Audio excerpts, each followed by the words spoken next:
mad as hell, and I'm not going to take this anymore. So what were you worried about at 19 years old? Exams, parties, maybe your first hangover? Well, Jason Gilley was worried about losing his curls to chemo.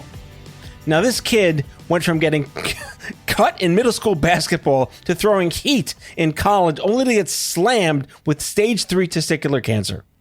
And he didn't just live through it. He told the truth about it. The hair, the masculinity, the dark nights, the dumb advice, the casseroles, all of it. Well, he's still on the mound.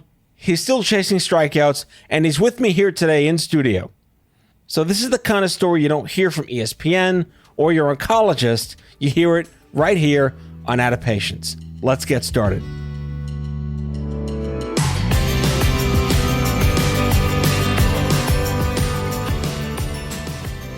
All right, Jay, we got to start with the hair. Okay. I think I showed you a picture of my son. He's got the hair also. He's 15. It's different hair. Oh, yeah. It gets larger, yeah. And then it's like the alpaca hair. That's kind of like a very not so curly Jufro, but all the kids have it. Yeah.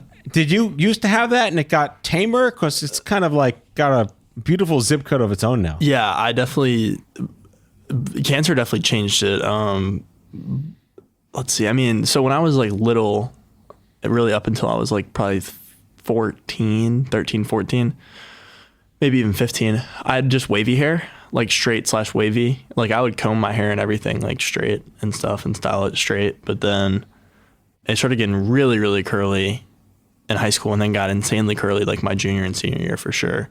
Which I would imagine was like part of your identity. Yeah, absolutely. Yeah. Girls and growing up and I mean, all that stuff. Yeah. I mean, I don't even know if my dad's told you, but literally my first question after they diagnosed me with cancer or told me I had to have chemo was like, am I going to lose my hair? And when is it going to grow back? Those are my first 2 questions. Yep. Like that makes sense. That's on brand. For yeah. like a teenager, for a young adult to ask those questions. It's very funny. Yeah, because if you're me when you're already bald, you don't have shit. Yeah, not a question I'd be asking these days. But I did have a giant hedge of hair growing up. I don't know if I'm going to date myself. There was a band called Kid and Play, and the kid was called Eraserhead because if you tipped them upside down, it looked like the pink end of an eraser, but an afro. What? Like you could like erase pencil marks with this afro. I had that hair. Oh, okay. So yeah, clearly I wasn't as identified with my hair because I was like, I didn't play sports and I didn't really care. But at the same time, goodbye, all of that. Yeah. Never kind of grew back, but at least you got something, right? Yeah, definitely. It just grew back like wavy. It also changes way more with the weather now. Like, oh, yeah? It used to be like pretty consistent. Now it's like, today is a pretty like, I don't even know what this would be classified as. This is like a midday, I'd say. All right. Well, like, there will be photos, even though this is the radio and no one can see what the hell you're talking about. Okay. But I will approve that message. Yeah. So absolutely. do you need like a weather app, or you just stare at the mirror and your hair tells you what's happening? I didn't even look at myself in the mirror until about probably 30 minutes ago, and it's what, 4 o'clock. Yeah. That's fair. But then you were at school all day. Yeah, right. Exactly. I had Lyft and all that. Yeah, I don't have Snapchat. I don't have Snapchat. I haven't had it for about 1.5 years now, so I'm not staring at myself all day. Was that a conscious decision? Yes, it was. All right, good for you. Yeah, it was. So what are you on? What do the crazy kids use these days? Man, I'm still on Instagram. Okay. I still like Instagram. I don't have TikTok. I don't have Twitter or X or whatever. Should I thank your parents for that, or that was just natural choice? That was a mix of things. It was some of my parents. You know who it really was my brother. My brother hates social media, thinks it's like a poison. Like, it is. Very wise beyond his years, right? Wait, how old is he? 20. Okay. Yeah, he's younger than me. And he was just like, Jason, you need to get off Snapchat. You have to get off TikTok. Like, you're ruining your brain. And Snapchat was always one of those things that was like, it's just enough social interaction for you to like not go searching out for more like in real life. Well, it's like small batches of shit. It disappears, right? Yeah, exactly. But it's like not enough to keep you from not being lonely, I guess. Okay. So it's like this, like, I don't know. They've kind of I don't even know. They kind of mastered it. But I just had so many surface level friendships. Right.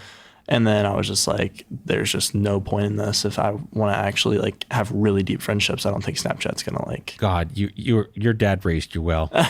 That's how it works. Well, yeah. I mean, he told me that for a long time. And then, of course, you know, our dads are like the last ones we really can like fully listen to and execute on for whatever reason. It's just a father-son thing. No, I met your dad, and we're the same age. Like we were raised in the 80s.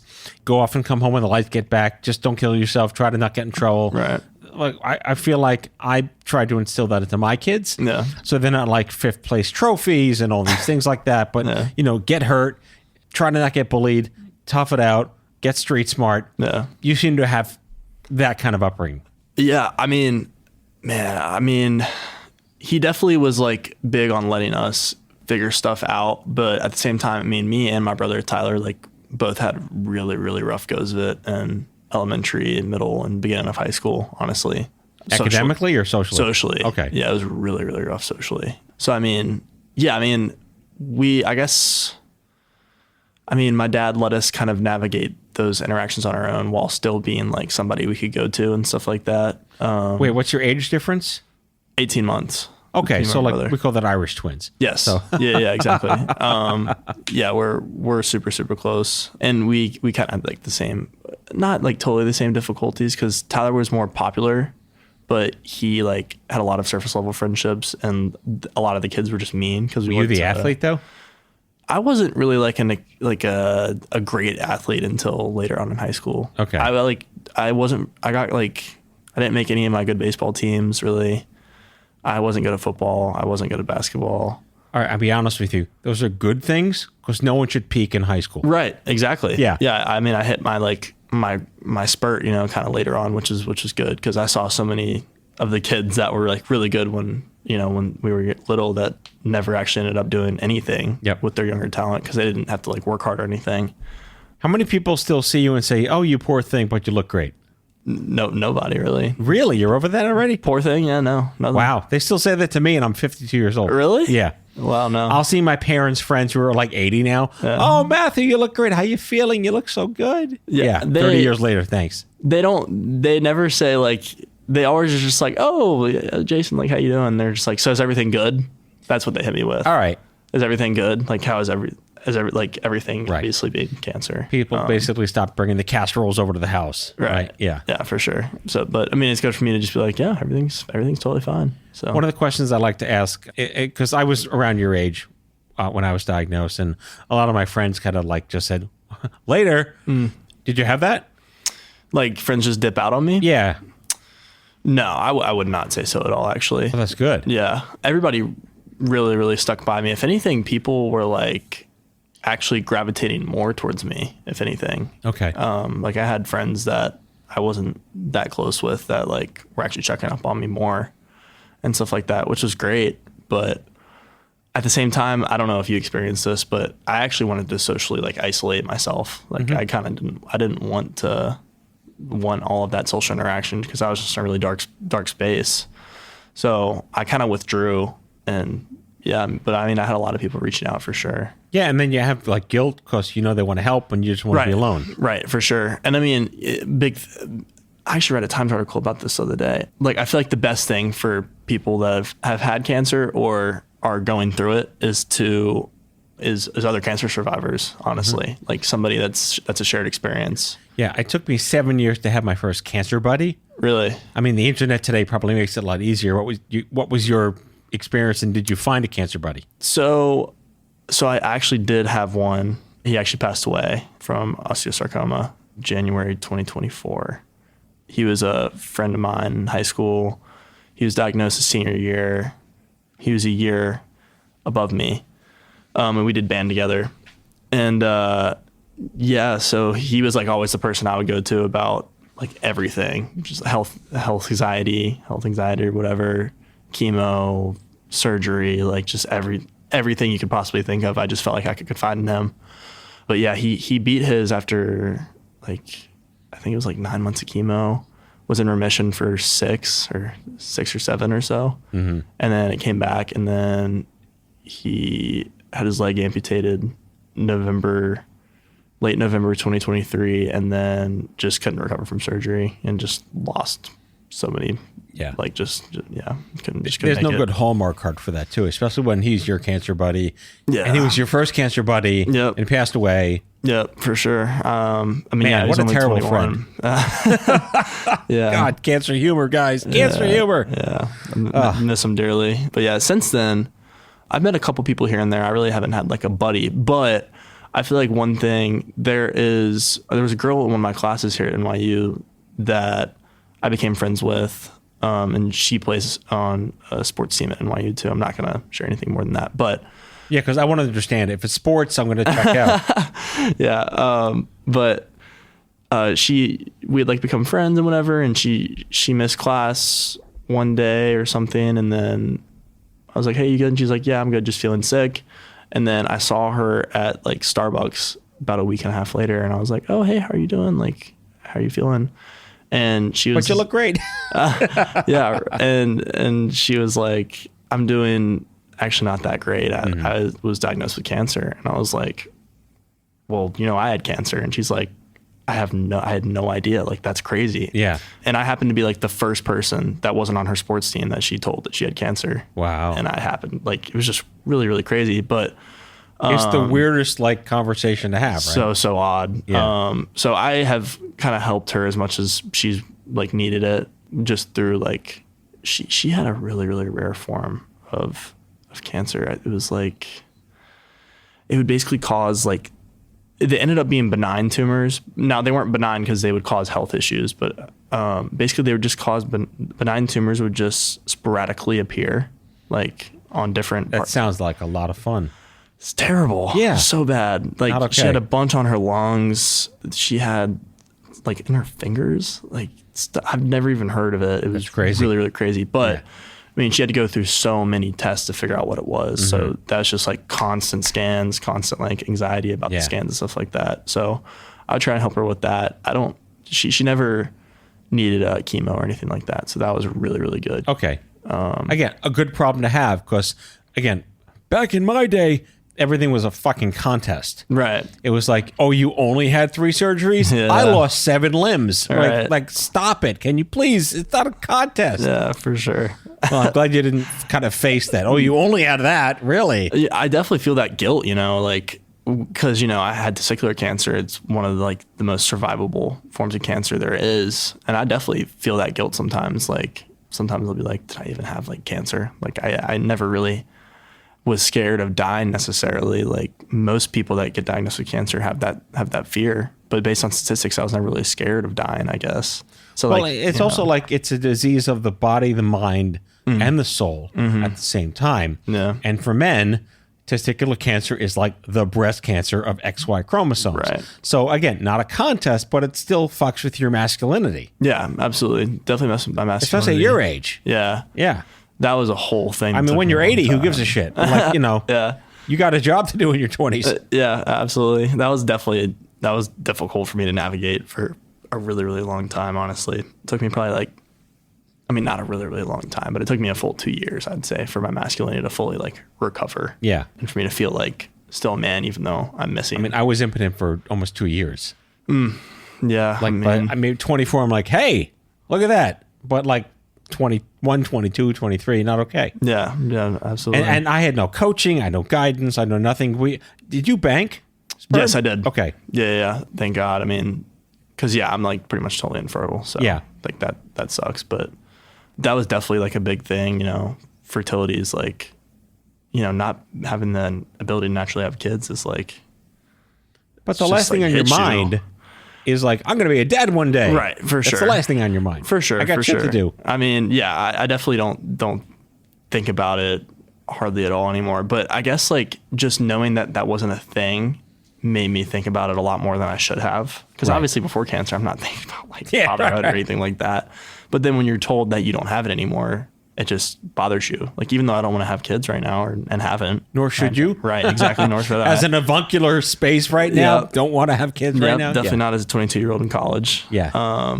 But yeah, I definitely like would just think about it a lot, even though I didn't need to be thinking about it, quotation marks. But Yep. yeah, I was finally able to kind of move past it and I mean, I'm sure I'll try to do IVF, which I think is really effective. I know some people. I can help you. Yeah. When you're ready, in 10 or 15 years, when you're ready. Yeah, for sure. All right, let's take a very quick break, and we'll be right back with Jason Gilley.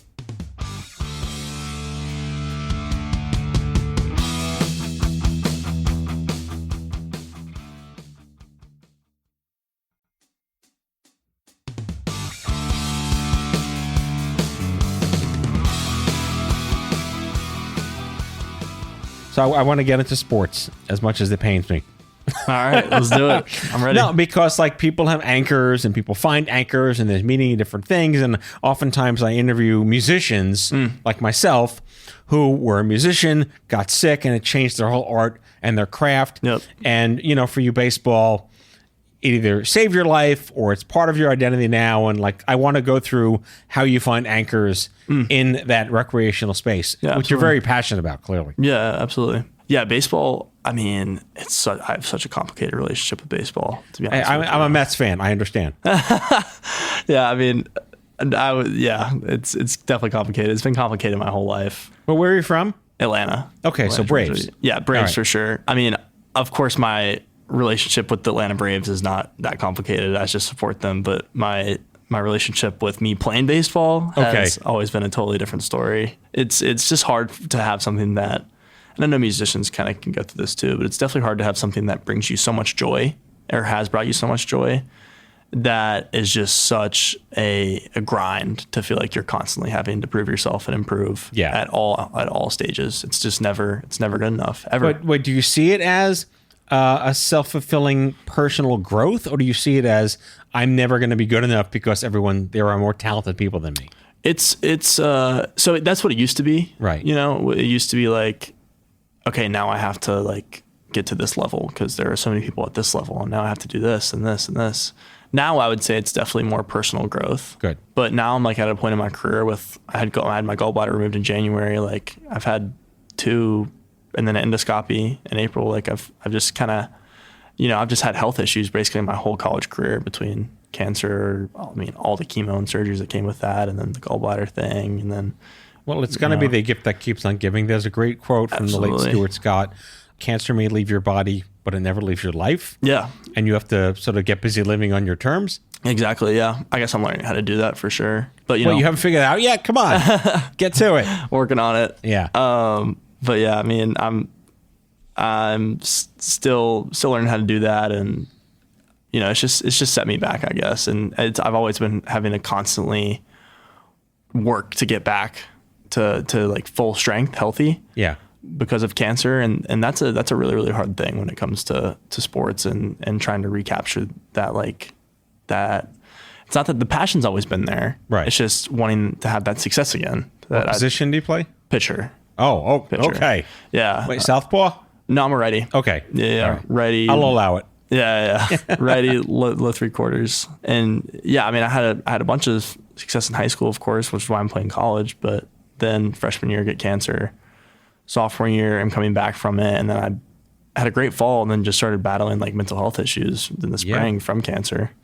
I'll point out some progress here. So back in the 90s, there was no mental health. It was like, get the fuck over it. Yeah, right. So better problems to have today. Yeah, absolutely true. Yeah. Yeah. I was really, I had such a good support structure during that time. Like I was really, really struggling, but I had so many people in my corner, and I did a thing called EMDR. EMDR. EMDR. It's eye movement. I don't remember the rest, but essentially. Should I go to Google and look this up? Yes, please do. All right, I'm going to try to look the EMDR. Sounds EMDR, like a music genre. Yeah, it's actually so fantastic. It stands for Eye Movement Desensitization and Reprocessing. Yes, it's a lot of syllables. Yeah, it's a lot for a small little acronym, but.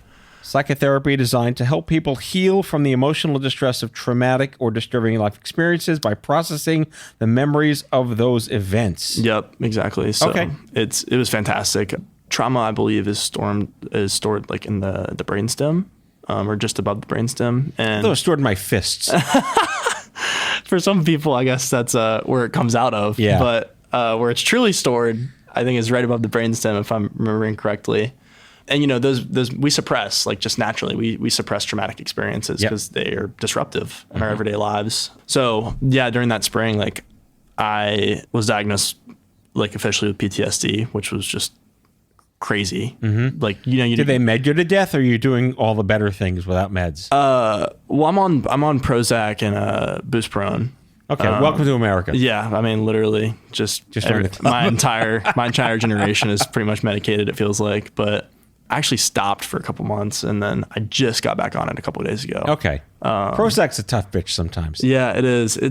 It's helpful, but the side effects are not that great. No. So yeah, then I guess I had just started. I mean, I started taking Xanax I was taking Xanax for probably 3 weeks intermittently. It got to the point where... Have you considered alcohol? I'm kidding. I'm totally kidding. I mean, I was honestly kind of engaging in some self-destructive behavior for sure in that time. Yeah, but that's so justifiable. For sure. I mean, I like to think that I'm smart enough to cope in healthy ways, but at that point it was really, really bad. And it got to the point where... So I was on the travel roster. I wasn't playing well at all because of my mental health stuff, but I was on the travel roster, and I was at a coffee shop after class, and we had a game later that day against, like, a crosstown rival. It was like a 7:00 first pitch, and this was like at probably noon, and I'm just, like, doing homework in a coffee shop, and I get up and I, like, can't feel my legs, and I'm like, okay, that's weird. That's never happened before. Like, what's happening? Right. And then it feels like I'm going to pass out. And I'm like, okay, what's going on right now? So I walk to my car. I get in my car, and I'm, like, trying to start my car, and, like, my right leg just is, like, totally numb. Like, I just cannot feel my right leg, and I keep, like, phasing in and out of, like, reality. It feels like I just keep blacking out and stuff. So I'm, like, super freaked out. I call my mom, and I'm like, hey, I think I might be having a heart attack, or, like, something's happening. my kids called me with that message. Yeah, right, exactly. Like, pretty ridiculous when I think about it now. Like, heart attack from a healthy, Was it an anxiety attack? It was, okay. Yeah. It was a full-blown... I was basically having these, like, onset panic attacks that wouldn't actually, like, fully form, I guess because my body just, like, wasn't letting me. Because this had also, like, happened before where I thought I was going to pass out in class, or, like, I would... This is really funny. I would, like, feel like I was going to, like, pee my pants and, like, couldn't control my bladder. Like, there was just, like, that was, like, the anxiety thing. That may have been, like, some obsessive, like, compulsive disorder, like, thought wise, like, just obsessing over that thought of, like, I can't control myself. I can't control my body. Like, all this other things, probably linked to cancer as well. But yeah, I thought I was... By the way, that cancer card, you can play it until you hit about 50 years old. 50? And then just aging negates it. Okay. So I try not to play it as much as possible because I want to I don't want to have cancer define me, but don't get me wrong. No, it won't define you, but it'll inform you and get you out of speeding tickets. Speeding tickets? Yeah, just show them the cancer card. Oh, no way. No, it doesn't work. Friends, don't take my advice. I'm going to take it. I'm don't speed. Maybe the turnpike, but that's about it. Okay. Yeah. Well, the Georgia State Troopers get your ass. Like, yeah. 95 will fuck you up. Yeah, they'll get you. So maybe I'll use that one day. But I had a question for you about maturity. Oh, yeah. I've interviewed a lot of teenagers, high school students, college students, and even for me to an extent, that they found out that going through this ages you mentally, spiritually, and you often find that, your friends may still want to jump off roofs and do Mr. Beast shit, and you just want to go off and do this stuff. Have you encountered that? Man, yeah, the aging thing is just so real. And I was thinking about this literally like a couple of days ago. Like, you're not going to keep your hand on a brick wall for 4 days to win $1 million. No, definitely not. I mean, this is definitely not good, but I think it makes sense. Like, my therapist isn't, like, overly alarmed by it just because it's such a transformative experience I went through, and you did as well. But I definitely think about death a lot. And mortality. Yeah, I think about my mortality and how limited time is. Mm-hmm. I think about it pretty much every day. I try I don't let it really control me. Mm-hmm. And in fact, like, I try and live life to the fullest, like people say. Cat posters come in handy sometimes. Yeah, right, exactly. Strategic cat poster therapy. Yeah. Well, I need one on my door before I go out, so I know that I need to live life to the fullest. Yeah. But yeah, I mean, I've definitely... Oh man, I don't even know how many years I aged from that experience, but I definitely feel like my perspective is on life and death is definitely a lot more wise than my peers. I'm not going to say I have other wise perspectives from it necessarily, but life and death, yeah. You're not going to subway surf anytime soon. No. Right. Definitely not. Right. I actually would say my risk taking I used to be really, really like averse to like any sort of risks, mainly because of baseball. I'm not saying I do crazy shit or anything, but like I'll definitely be more open to like just doing things that I haven't tried before. Right. I'm not talking about like drugs. I'm just talking about like experiences. Like, I don't even know, like my friend wants to do something that I wouldn't have done because I used to be really stubborn. Like my friend wants Used to be? Should I ask your dad? Still am. Definitely am really stubborn, but I don't know. I just feel like I'm more open to doing stuff I wouldn't have used to do just because I was kind of more stuck in my ways about it. Not that I'm not. Well, there was a movie in the 90s called Fearless with Jeff Bridges and Rosie Perez. And they both went through a traumatic experience. I don't remember what the plot was, but one of them retreated into a bathroom crying, and the other one just decided to be as reckless as possible and challenge life and do daredevil things. So people can choose to do very different things when facing mortality. Yeah. You can choose to do anything you want. Yeah, absolutely. It's how risky do you want to be? And obviously your bucket list at 22 is going to be different than the bucket list of someone that's 72. Right. Because you probably have 50 years, 70 years to execute your bucket list. Yeah, for sure. Like, what can I do now? But it is really like giving yourself some grace. Yes, that absolutely. you just went through some total absurd fuckery that no one asks for. And then, again, I can totally relate because I was that kid. Right. I'm happy you're in a sort of a better decade than I was, where they give a shit about what happens to you. Yeah. I guess another question I have is I don't like to throw the medical system under the bus too much, but did you feel like you were treated like a person by your doctors, or were you just like, oh, you're just a kid, let's treat you like a kid? So I had like two experiences because I was so I was 19 at the time. So which is pediatrics still, right? So it was like super fine line. So originally where I got diagnosed was just like a general urology like hospital, right? Or clinic, I should say. So like those all deal with adults, mainly, people 60 and up for the most part, because it's urology, a lot of like colon cancer, prostate cancer, that type of stuff, or not colon cancer, prostate cancer mainly. Right. So like that was my first experience. Then I went to Georgia Urology, which was another adult center. Right. And then after that, when I knew I needed chemo, that's when I tried to get into CHOA, which is Children's Healthcare of Atlanta. Right. And it's like super like fine line. Like they really weren't supposed to treat me because the cutoff age, I believe, was 19. Okay. 18, well, 19. You're at the cusp. Yeah, I was like right there. And it's like kind of case by case basis. So really what happened is they were like, I don't think they said this exactly, but it was basically like, we will treat you if you do this clinical trial. Okay. So the clinical trial was essentially cisplatin. It was like a comparison of cisplatin and carboplatin. The fucking platinums. Yeah, the platinum-based chemos. Carboplatin is the standard in Europe. Okay. And England especially, I believe. Cisplatin can fuck your hearing up. Cisplatin can really, really damage your hearing. Also, did they tell you that? Oh, yeah. Okay, yeah. good. They were actually extremely informative about all the side effects. I mean, not like I can fucking do anything about it. I'm no, just like, right. Oh, awesome. Well, I mean, I guess I just have no choice. You can download the app and click terms of service. What are you going to do? Yeah, no. It's just, exactly. It was like ridiculous. But yeah, I mean, carboplatin didn't have as much nausea, allegedly, which was not true for me. And then less hearing loss was like the main thing. So they were doing a clinical trial about which one, if they could have the same like efficacy with carboplatin. I mean, I'm assuming they tested your bone marrow when you were clean, the whole body. Right? It was localized, the cancer. Did it like metastasize anywhere? Yeah. Oh, it was. Oh, okay. yeah. It went to my lymph nodes and my lungs. So did the full tour? Yeah, I was stage 3. Okay. I mean, then they need to do the whole systemic chemo thing. Yeah. I mean, could have been worse. Could have been in my brain. I know a guy. Yeah.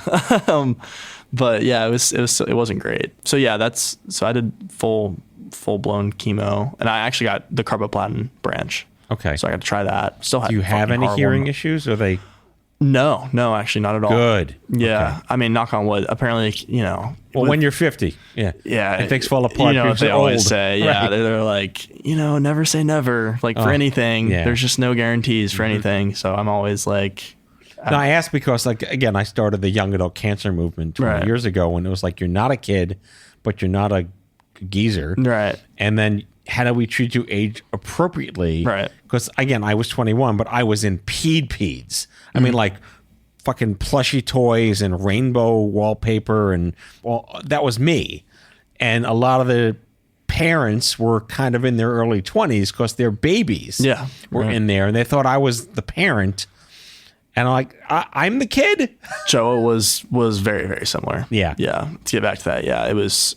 I mean, there was nobody over the age of 12. Yeah, for the most part. I mean, I was like a giant. I mean, I'm 6'4". It was like actually so ridiculous. Yes. I mean, I'd get comments constantly by the nurses and everybody. It was honestly pretty funny. I was thinking about this the other day. Like, I loved I should not say loved. My Choa experience was as good as it could have been. good reframing. Yeah. Like the nurses were great. The doctors were good and informative and nice. And they didn't treat me like a child, even though that's who they were mainly dealing with. Good. But I do wonder, like, I don't even know. Part of like the pain of that place was seeing children go through it. Oh, yes. Like it was. Like, it's bad enough that you're there. It's you have bad to watch enough the suffering for me. of babies. It's also like me looking at like these just small children with like just hooked up the IVs that are just like playing, and like I don't know what's gonna happen to them. I don't know what they have. Like this is just, it made it way worse, to be honest with you, and made me compare my experience a lot. So sometimes I do kind of wish like I went to an adult clinic. I think I might have preferred that than to do Choa. But the whole point we did Choa was to like protect me from seeing like older people that were like on their deathbed. But in reality, I just got to see children on their deathbed. So well, a lot more wheezing and beeping in adult oncology. Right.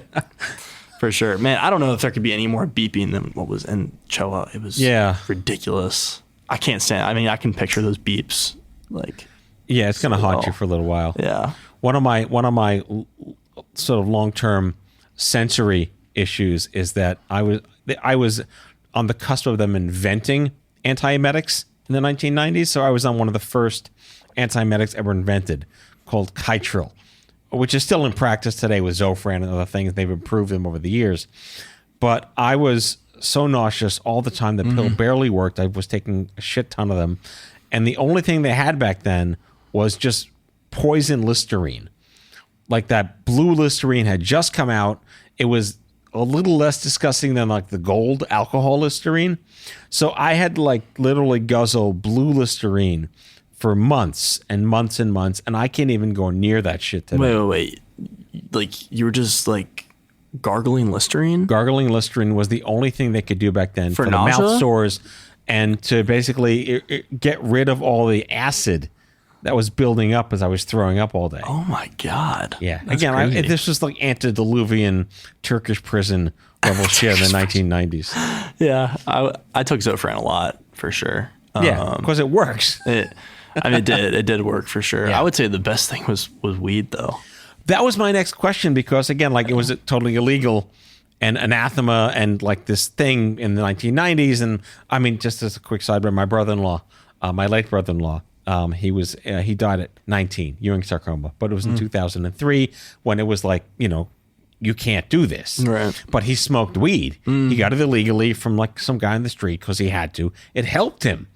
And at the same time, like, we had to live with this stigma, my then girlfriend and my in-laws and I, but no one at the hospital stigmatized him when they stank like weed at the hospital. Yeah, I mean, but today it's a thing. Yeah, absolutely. I mean, the stigma around it's crazy. I mean, especially in Georgia, it's not legal.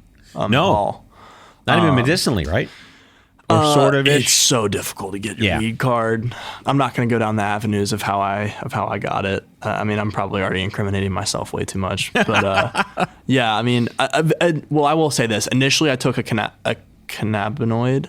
Cannabinoids, yeah. Yeah, cannabinoid, which was prescribed and was totally legal. Yeah. Again, they can make money off of it. Right. As a prescription. For sure. Yeah. It really didn't work that well. It did make me more hungry, but I just didn't like how it felt. It was just really, really weird. So I ended up resorting to just taking edibles, and that was just like way better. I honestly wish I did it more, to be honest with you. Right. If I just like took edibles every day during that experience, I probably would have been a lot better. Yeah, don't do it in college. No. You gotta pay Especially attention. not as a student athlete. I don't think we're allowed to do that. So I don't partake. But during chemo, yeah, I was doing it for sure. Well, is there a worse advice that you got from anyone? Worst advice? Yeah. For dealing with cancer? Anything. Like to drink your own piss, go for a walk, man. breathe more air. I don't know. Oh, what was the worst advice I received? That's a great question. I've honestly never thought about that. Because my worst advice was I was told to have Robitussin to cure my symptom from brain cancer before I was diagnosed. Who said that? A doctor said his Robitussin. Didn't work. I think he needs to get his license. Yeah. It was a campus revoked. doctor, so I can forgive him a little bit. But still. Okay, yeah. that makes more sense. So no Robitussin for brain cancer is my cat poster. Yeah, luckily nobody gave me any like stupid treatment. I mean, there's definitely a lot of like mental, emotional like advice I got that I was like looked at them a little bit sideways. I mean, I wasn't disrespectful like that, but I would definitely reflect and be like, I really don't know what they're talking about right now. Yeah. So what do you want to be when you grow up? I hate the fact that these days my kids are 15 or their sophomore year, and they're like, you have to know exactly what you're going to be when you grow up at 15. What the hell's wrong with you? Yeah. But you have a track though, right? Or you kind of don't know, or you do know what you want to be. I do. Yeah, I mean, I've kind of, so I'm a psychology major. I've always known I wanted to do that. It's always the crazy ones that go through fuckery that become the best psychologists. If I can be a good one, I'll be cool with that. But funnily enough, I don't even want to do I don't want to be a psychologist necessarily. I mean, I guess I want to be an effective psychology, of course. I want to be an industrial organizational psychologist. Okay. But it's good people skills. Right, exactly. It's damn, if you do it well, it's good people skills. Yeah. You know what an IO psychologist is? Most people do not. It's super, super niche. I thought you said Iowa psychologist. Oh, no, no, IO. that's the wrong state. No, IO. It's basically like... Integrative, right? Is that what the I stands for? Industrial. Okay. Industrial organizational psychology. It's basically, I mean, the way I always say it is like glorified HR. But it's you either work for a company within their like human resources department, or you work for a consulting firm, and you try and like optimize their hiring practices, motivate the workforce, make sure everybody's happy, doing a good job. You should watch that movie Up in the Air. Never heard. Okay, that's your homework. We'll follow up after the show. Up in the Air. Up in the Air. Okay, heard it's that. about IO. Now that I know what you're talking about, that the whole movie's about IO. Okay, say less. In the Yeah. workforce. All right, it's time for the lightning round. Okay. Which isn't really the lightning round, but what I do is I basically feed my ChatGPT information about you with my thoughts about you, and I ask it a question. I said, if your life was a Netflix series, what 3 pop culture icons from your generation would be your soulmates? Soulmates? Yeah, on your Netflix series. If you blended them together into your character, who would they be? And your Timothy Chalamet from Call Me By Your Name from Dune. Your Angus Cloud from Euphoria. Oh, isn't that the guy that died from drug overdose? Well, not that part. A survivor type who kept it real even when life threw grenades at him. There you go. Yeah. That was a good part. Okay. Little Yachty. Oh, I love Lil Yachty. Yeah, playful, experimental, reinvents himself constantly, but still comes across as the kid who never stopped dreaming bigger than everyone expected. I definitely do still dream big for sure. Yeah. So that's who my chat thinks you are. I've like never been so flattered. That sounds awesome. Yeah, I like all those it's batting people. like 80%. Yeah, that's great. Yeah, so that's that. I'm very flattered. Again, I'm sorry I met you under these circumstances. Your dad's a great guy. We met through my best friend, Sarah, who also had breast cancer, but was my mentor in college. There's a beautiful familial sort of kismet here. The cancer survivors always end up finding each other somehow. We do it. It's the club you didn't want to join, but hey, now you can't get rid of me. Yeah, true that. All right, Jason Gilley, thank you so much for coming on the show. I really appreciate it. Good luck to you. Yeah, absolutely. Thank you for having me.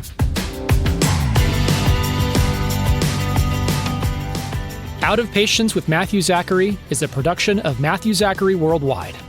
The executive producer is Matthew Zachary. It is mixed and edited by Kyle Moore. If you like the show, ratings and reviews are always welcome wherever you get your podcasts. If you have guest suggestions or would like to learn more about sponsorship opportunities, email podcast@matthewzachary.com. For more information about Matthew Zachary and Matthew Zachary Worldwide, visit matthewzachary.com.